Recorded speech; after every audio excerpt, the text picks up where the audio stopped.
Hello, this is Dave Snediker from Snediker Yacht Restoration, and it's just a quick video showing some things that are going on in the boat shop this week.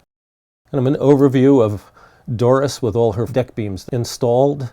John finishing up the installation of the cockpit box. Here's Joel shaping an Alaskan yellow cedar knee that will be used in the installation of the last of the web frames. Those curved pieces of steam bent oak are actually the last pair of web frames. And before installation of the web frame itself, we get 3 or 4 coats of varnish on it, which eases the finish process later on and seals up the end grain in the back.